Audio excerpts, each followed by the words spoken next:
The race for statewide office. Tonight, Democratic Attorney General candidate Steve Shannon. This is What Matters.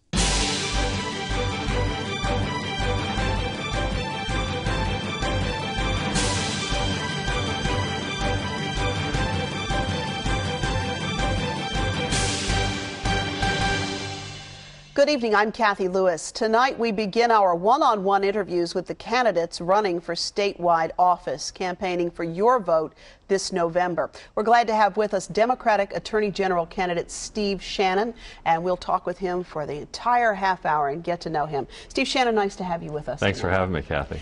I think these conversations are really important because it occurs to me there's so much interest in the top of this ticket, and the commercials are all focused on the top of the ticket, that the voters really haven't had a lot of opportunity to hear from the lieutenant governor candidates and the attorney general candidates. So that's one of the reasons that we do this. We want to be able to just have a 30-minute conversation with you, find out who you are, what you care about, and why you want to be attorney general. It's a great public service because we do have two other statewide races in addition to all of our members of the House of Delegates that are up this year. And in Virginia, so much of the attention is always focused every 4 years on the gubernatorial candidate. So I appreciate you having me on the show very much. It's a pleasure. So speaking of House of Delegates, that's where so much of your experience comes from. Yeah, I've had the privilege of serving in the Virginia House of Delegates since 2004. I was elected in November of 2003. And I represent basically half of Tyson's Corner, the town of Vienna, and Oakton. I was going to say, half of Tyson's Corner could be half the mall, the way as populous as that's getting up there. Yeah, I know. Yeah. And so you've been doing that since 2004. You were also a county prosecutor. Yeah, I started off my career in public service years ago. And what happened was it was a Saturday morning, and my wife Abby and I were in our townhouse in our kitchen, and she had learned about a program founded down in Texas called the Amber Alert program. The Amber Alert was named after a little girl, Amber Hagerman, who under just horrific circumstances, Cathy, had been abducted, and they found her body a couple days later. And this community down in Texas, out of a sense of grief and wanting to do something to honor Amber's life, put together a child safety initiative that gets the community looking for children immediately after they've been reported abducted. We didn't have anything like that in Virginia, and Abby and I really didn't know where to begin, but we started calling non-emergency numbers of police departments, and we spent 18 months just sort of day in and day out sticking with it. And in 2001, we co-founded what became known as the Metropolitan Washington Amber Alert program. I had the privilege a couple years later of becoming a state prosecutor, and I worked for a gentleman by the name of Bob Horan, who was the Commonwealth's attorney of Fairfax County. And in that capacity, I was one of the two prosecutors in Virginia's largest jurisdiction who handled all the cases involving children who had been the victims of sexual crimes. And for any prosecutor who's handled that type of case, it's a profound experience. You know, you learn so much more from those children than I'm sure they ever had learned from me. And the experiences I took with them, just the courage they showed and their willingness to believe in the criminal justice system, had a huge impact on me. And one of the things I realized, you know, I wasn't political when I was a prosecutor, and certainly nobody knew Steve Shannon by name, but you know, the idea that you can make a difference in a kid's life is profound. And you know, I can remember I was talking about this with somebody this morning. I had one case that I think about and I talk about. There was a young child, she could have been about 8 or 9 years old, and she had been molested. And I charged an adult with some very tough crimes.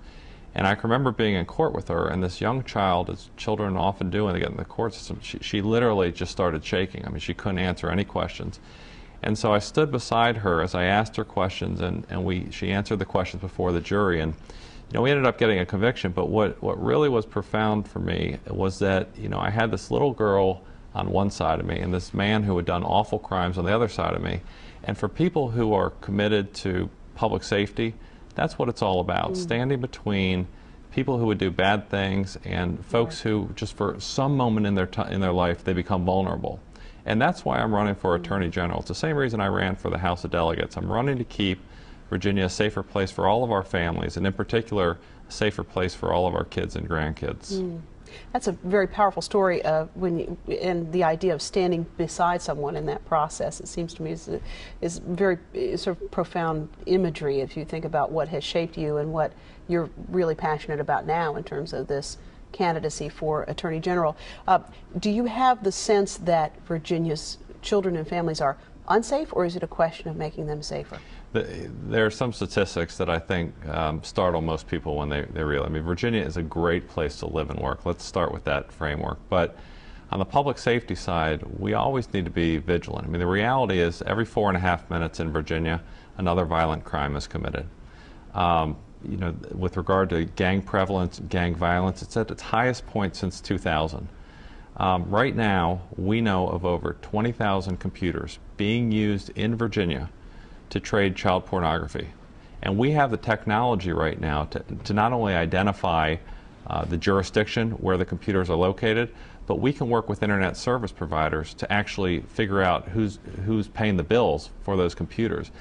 But the problem is we literally have a handful of agents within the Virginia State Police assigned to cover tens of thousands of cases. And you know, when I've met with them, I say, well, how do you prioritize? I mean, how do you wake up in the morning and say, you know, which kid am I going to try to recover today? And they say, you know, with our limited staff, what they have to do is first they figure out, do they think that a particular transaction with child pornography on the internet has a financial component to it? Mm-hmm. That becomes a priority. Or if they receive a tip where they know where the child is located, that becomes a priority. But for the tens and thousands of other cases, the kids just, they're left exploited, and we don't have the resources right now. You look at drunk driving. I mean, the reality is every month in Virginia, we've got about 900 accidents that are caused by drunk drivers. And you know, there are some things that we're doing right now. The Attorney General today announced that on the holidays they're going to continue with their checkpoint strike force, which is a very positive thing. Sure. But we have to be vigilant because nobody deserves to get hit by a drunk driver. Mm-hmm. And it's our responsibility in public safety, like I said, to try to stand between people who would do bad things and the rest of the citizens who, for some moment in their life, perhaps no reason caused by their own doing, they become vulnerable. Mm. And that's what being the top law enforcement officer of the state should be about. There's not a month that goes by that we don't read a story about someone who has been involved in a drunk driving crash, and we find that they have been in the system before. Mm-hmm. And here they come again, and it usually has a devastating consequence. I wonder what's your take on this issue of multiple offenses. This is something that really hits people hard. Yeah, it's a big problem. And you know, in the General Assembly, many of us have tried to focus on the enforcement side. And we've been unsuccessful with some of the legislation. Yes, we increased some tougher penalties, but you know, for example, I think that if you have 2 drunk driving convictions, you shouldn't have a right to have a car. You should forfeit your car. It's really a difference in this race. That bill that I voted for, my opponent, Senator Cuccinelli, he voted against it. I think that if you are a serial drunk driver, you shouldn't be on the road. I think that if somebody is convicted a second time for drunk driving, there should be tougher penalties involved. I voted in favor of that type of legislation. Mm-hmm. My opponent, Senator Cuccinelli, has voted against tougher drunk driving penalties for a second offense. But the reality is the punishment is one part of it. The other part of it, Cathy, I think has to do with making sure people think that if they get on the road drunk, there's a likelihood that they're going to get caught. I mean, the whole idea, what Attorney General Mims is doing right now, is that on the holidays we're trying to educate people that police are going to be on the road at checkpoints. And so you may think that if you get behind the wheel you can drive straight, but that doesn't mean that there's not going to be a police officer Sure. there. And that's just basic human behavior. You think about what is the punishment and what's the likelihood of getting caught. But we need to be vigilant with regard to this. I mean, as a prosecutor, I dealt with too many cases where parents were just their lives were destroyed because one of their kids died by getting hit by a drunk driver, and nobody deserves that. I wonder, as you think about the Attorney General's post, and we know that a lot of Attorney Generals start there, and then they sort of run for either Lieutenant Governor or Governor. I mean, that has been a progression, or at least an attempt on the part of some Attorneys General. Is that in your thinking?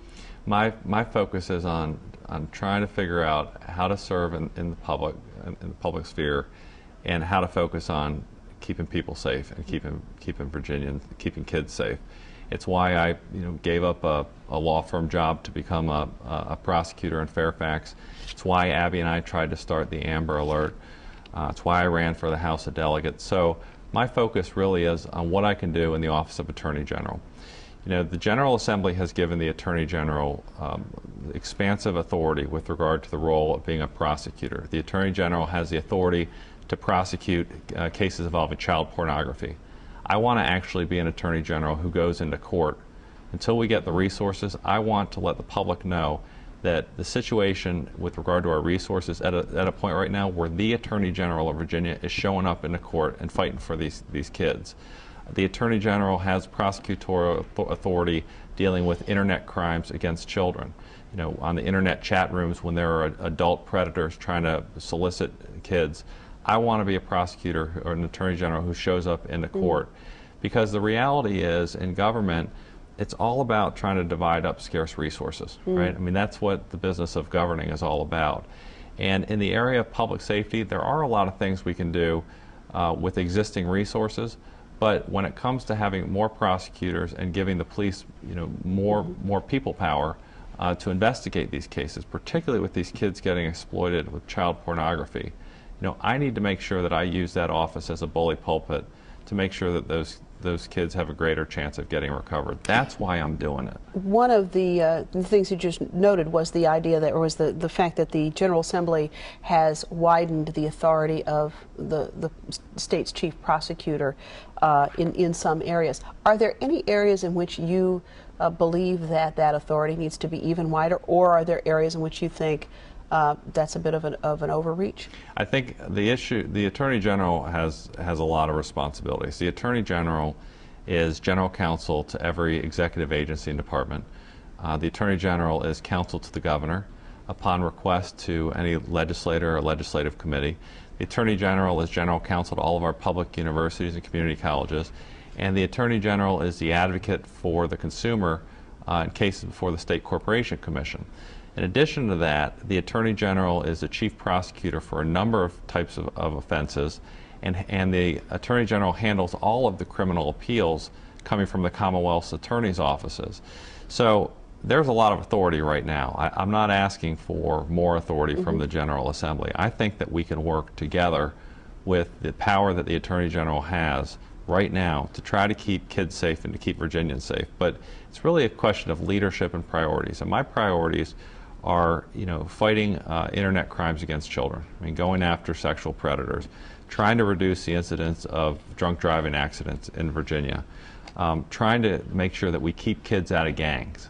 You know, my belief is, I prosecuted a lot of gang members, but my belief is that, you know, the prosecution component is one small part of a much broader solution. I mean, my belief with regard to gangs is that you should always try to reach a kid through the school system before you have to reach anybody through the court system. But that involves an Attorney General who's going into the schools, who's working with the school resource officers, who's working with local government to try to find mentorship programs, to try to find meaningful opportunities for kids to succeed. And that requires the private sector and the nonprofit sector to come on board and to help us so that kids have positive adult role models and they have opportunities to succeed. You talked about the resources being limited, and no doubt they are. And as you think about that issue, we know that a lot of the research indicates that we spend an enormous amount of money, some estimates up to $110,000 per child, on juvenile justice, on children, young people who are in our juvenile justice system.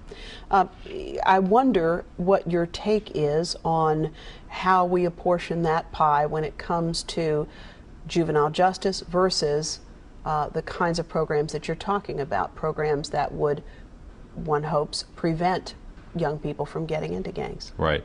I don't want to sound like too much of a wonk, but I serve on the Appropriations Committee in the General Assembly, and when you look at, you know, portions of the budget that continue to increase in cost. Part of it is our school system. Every 2 years we do what's known as re-benchmarking. Right. Part of it deals with our Medicaid program, and then part of it deals with what's known as the Comprehensive Services Act. Those are kids who are in the system. My belief is that every child should have the opportunity to succeed. And, you know, we all start off at different places through no fault or choice of our own. But it's our responsibility to make sure that kids who start off troubled can get on the right path so that they can become productive members of society when they're adults.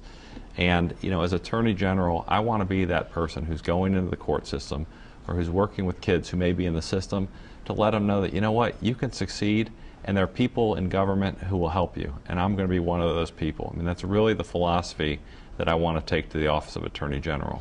I hear exactly what you're saying, and yet the politics of this thing can't help but impinge on the conversation, if you will. And I think you were, I think, the first person who called for Delegate Phil Hamilton to resign his seat, the Right. delegate from Newport News, in the wake of this controversy involving Old Dominion University, the acquisition of some funds for a center there, and then the discovery of some emails related to the negotiation of a job there. You were the first one who called for his resignation. Why would we not let the ethics probe play itself out? Why did you call for his resignation? Public corruption can never be tolerated, and the reality is, we're going through a terrible economic time, and in state government we have to make cuts. I mean, we have to make very difficult choices that are going to affect people's lives. We need to make sure that people understand that when we're making cuts at the state government level, we're not doing it somehow to financially gain from it. And what happened in this situation, based on a series of emails that the Virginian pilot was able to get from Old Dominion University, is that a senior legislator secured a $500,000 appropriation to create a center at the university. And in the same emails was saying that should he be able to create the center to get the funding for it, he would like a part-time job at no less than $40,000 a year. That is completely inappropriate, and it's a breach of the public trust. You know, yes, you talked, Cathy, about how I was the first statewide elected official. I think if you're running to be the top law enforcement officer, you have a responsibility to speak out whenever you see something that you believe is corrupt. But I give a lot of credit to the other folks. I mean, let's sort of make this nonpartisan, or bipartisan for that matter. Cree Deeds said this person should resign. Bob McDonnell said this person should resign. Jody Wagner said this person should resign. Bill Bowling said this person should resign. The only statewide elected official or candidate for statewide office who thinks that that he should stay in the legislature is Ken Cuccinelli.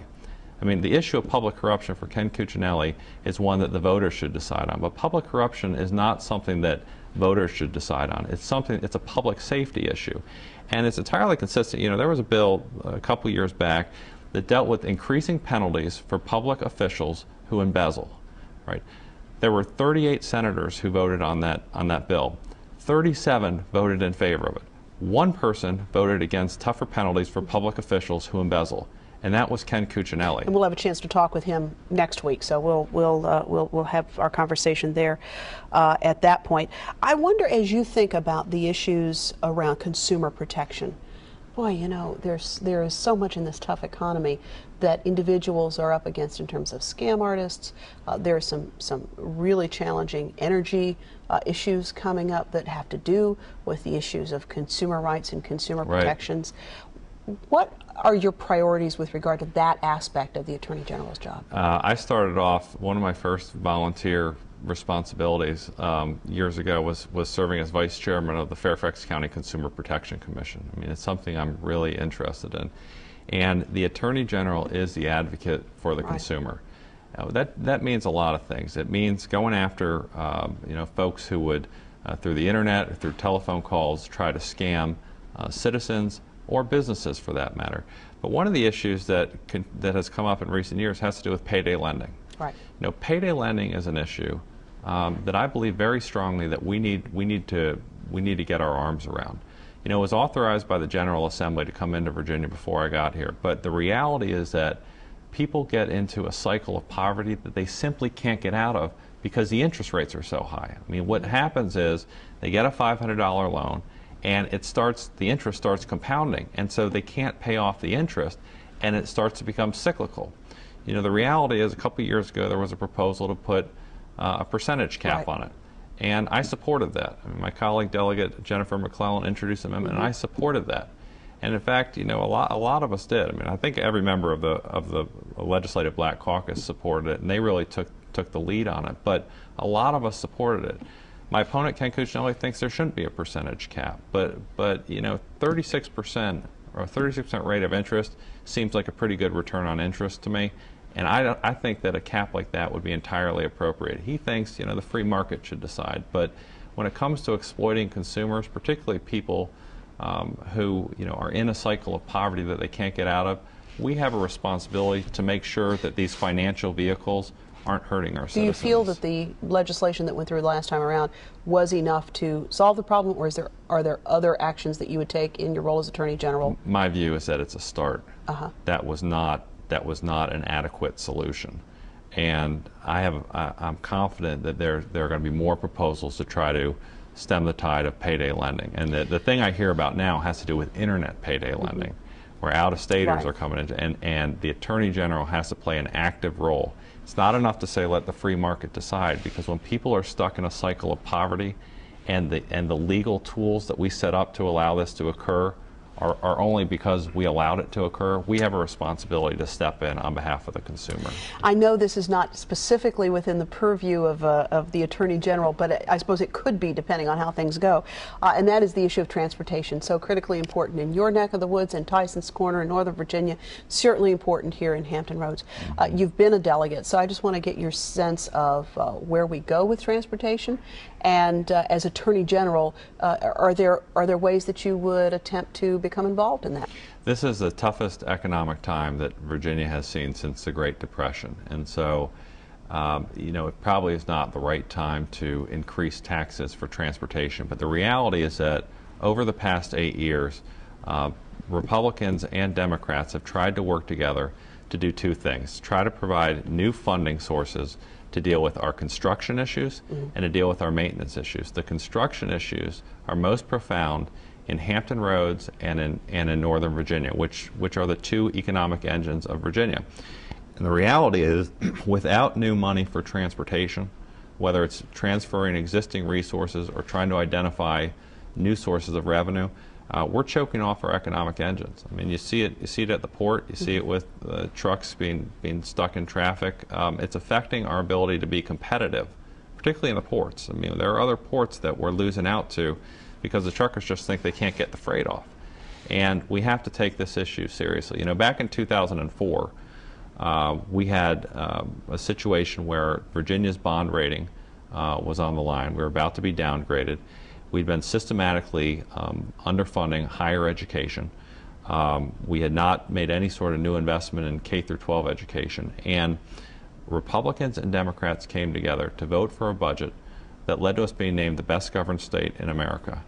Transportation didn't make it as part of that, but the reality is there were centrists in both parties who were part of that solution. I was proud to be part of that. My opponent, Senator Cuccinelli, he said no to it. He wasn't part of the Republicans that joined with Democrats. And so in trying to find a solution, I want to be somebody who works with the legislature and the next governor to try to find a meaningful solution to the issue of transportation. From a legal perspective, we only have a few moments left, are there any social issues that you would tackle head on as Attorney General, or are there social issues that you would say, I'm leaving that off the table?